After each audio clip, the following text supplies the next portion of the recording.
ऊष्मा शामिल होने के आधार पर अभिक्रियाएं दो प्रकार की होती है, ऊष्मा शोषी अभिक्रिया व ऊष्मा छेपी अभिक्रिया। कुछ अभिक्रियाएं ऐसी होती है जिनमें अभिक्रिया के दौरान ऊष्मा का अवशोषण होता है, ऐसी अभिक्रियाओं को ऊष्मा शोषी अभिक्रिया कहते हैं। यानी कि अभिक्रियाओं के दौरान ऊष्मा है वो कुछ एब्जॉर्ब होती है, ऐसी अभिक्रियाओं को क्या कहा जाता है, ऊष्मा शोषी अभिक्रिया कहा जाता है, यानी कि एंडोथर्मिक रिएक्शन कहा जाता है। जबकि इसके विपरीत कुछ अभिक्रियाएं ऐसी होती है जिनमें अभिक्रिया के दौरान ऊष्मा बाहर निकलती है, अभिक्रिया के दौरान ऊष्मा है वो बाहर निकलती है, ऐसी अभिक्रियाओं को ऊष्मा छेपी अभिक्रिया कहा जाता है, यानी कि एक्सोथर्मिक रिएक्शन। तो एंडोथर्मिक रिएक्शन में ऊष्मा है वो शोषित होती है, जबकि एक्सोथर्मिक रिएक्शन में ऊष्मा बाहर निकलती है। होता क्या है ऊष्मा शोषी अभिक्रिया में, कुछ एनर्जी होती है वो क्रिया कारकों के पास पहले से ही होती है, और अपने ग्राफ के द्वारा समझे कुछ एनर्जी है वो क्रिया कारकों के पास पहले से ही होती है। मान लो कि ये 20 ऊर्जा है, 20 कोई भी मात्रक है ऊर्जा का, 20 जूल या 20 कैलोरी या 20 किलो कैलोरी, इस प्रकार से 20 ऊर्जा पहले से ही है। अब क्या किया, क्रिया करने के लिए इसको कुछ ऊर्जा की और आवश्यकता थी, तो अब इस क्रिया करने के पश्चात अब क्रिया कारकों के पास यदि ऊर्जा 20 की बजाय अब कितनी होगी, मान लो 30 होगी, तो पहले 20 थे अब 30 होगी। जैसे मान लो आप सुबह घर से आए तब आपके पास 20 रुपए थे और अब क्या हो गए, अब आपके पास 30 रुपए हो गए, तो कुल मिलाकर आपको लगेगा कि 10 रुपए ज़्यादा हो गए अपने पास, यानी कि 10 रुपए कहाँ से आ गए, 10 रुपए का आपने क्या कर लिया, अवशोषण कर लिया है, किसी से ले लिए हैं या किसी ने आपको दे दिए हैं, तो कुल मिलाकर ऊर्जा का क्या हुआ है, यहाँ पर अवशोषण हुआ है। तो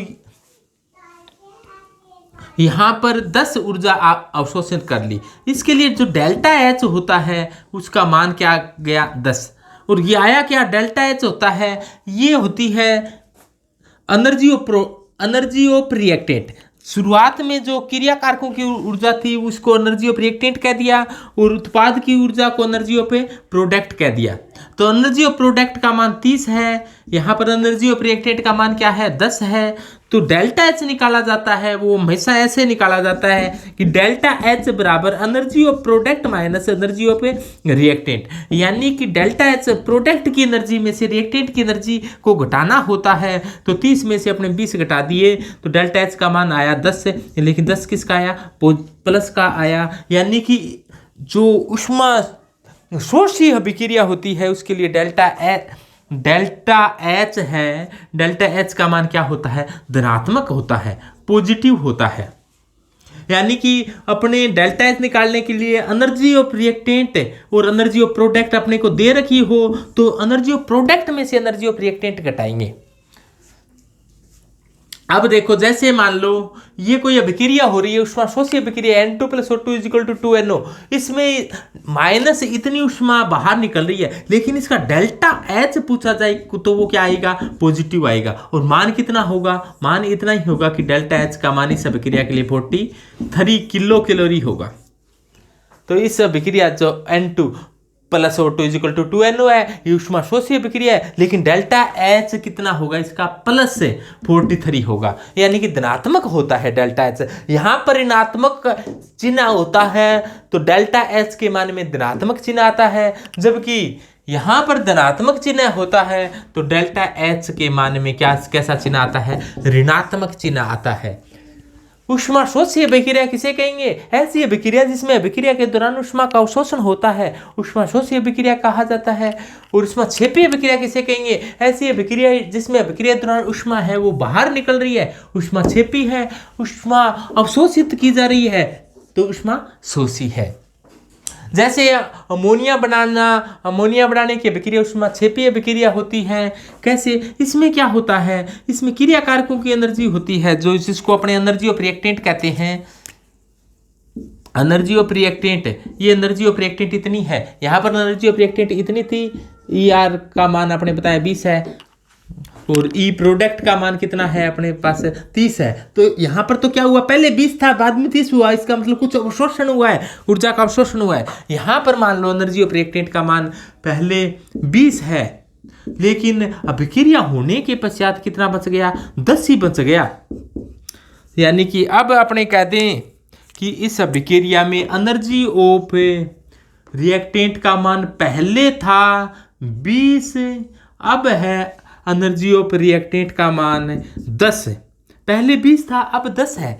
तो क्या हुआ है यहाँ पर एनर्जी है वो उसका मान डेल्टा एच का मान है, जो डेल्टा एच का मान है वो प्रोडक्ट में से रिएक्टेंट घटाएंगे। यानी कि एनर्जी ऑफ रिएक्टेंट 20 है, एनर्जी ऑफ प्रोडक्ट क्या है 10 है, तो प्रोडक्ट में से रिएक्टेंट को घटाएंगे, यानी कि 10 माइनस से 20, तो माइनस से 10 आएगा। यानी कि डेल्टा एच ज्ञात करने के लिए हमेशा energy of product minus energy of reactant किया जाता है। और डेल्टा एच का मान यहाँ पर देखो, ये ऊर्जा थी,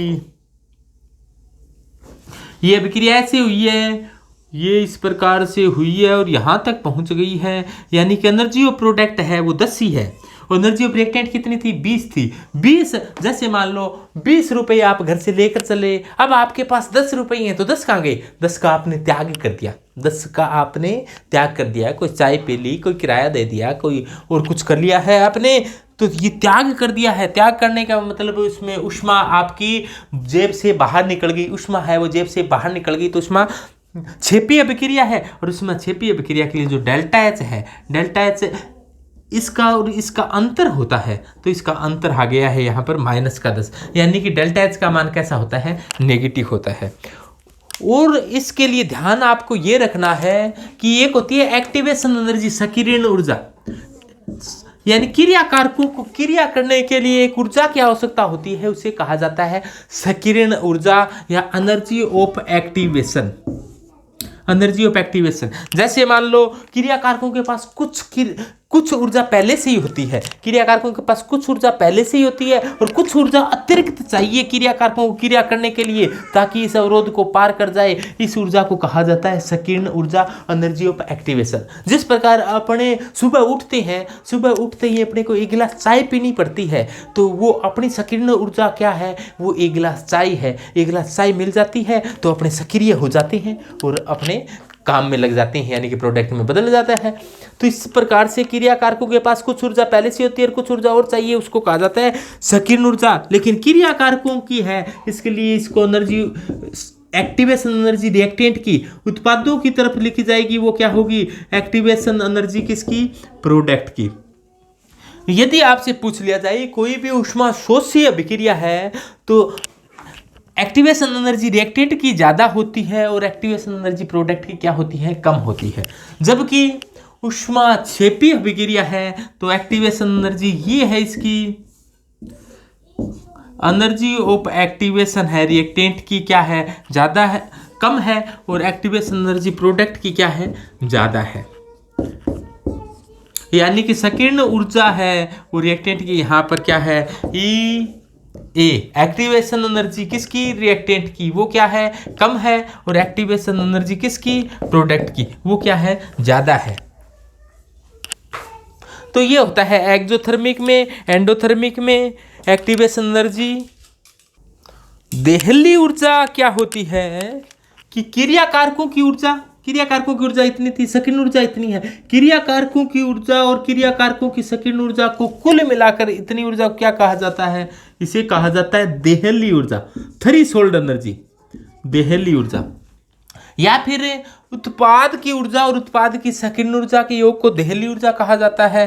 तो इसका सूत्र क्या हो जाएगा, देहली ऊर्जा होती है वो क्या होती है, ये होती है क्रिया कारकों की ऊर्जा प्लस है क्रिया कारकों की सक्रियण ऊर्जा।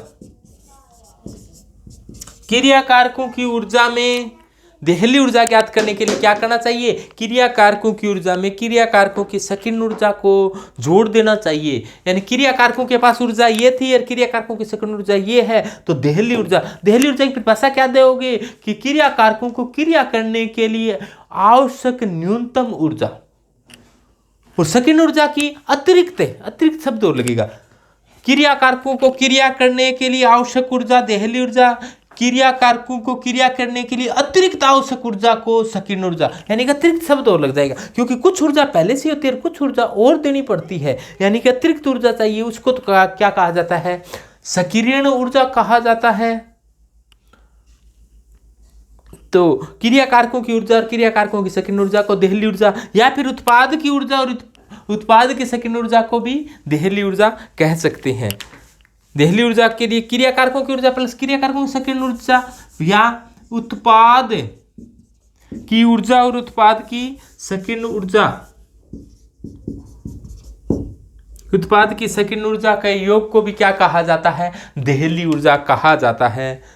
तो ये बात हुई कि देहली ऊर्जा क्या होती है। अब देखो, सभी दहन अभिक्रियाएं ऊष्माक्षेपी होती है। ऊष्माशोषी ऊष्माक्षेपी की एग्जाम्पल की बात करें, सभी दहन अभिक्रियाएं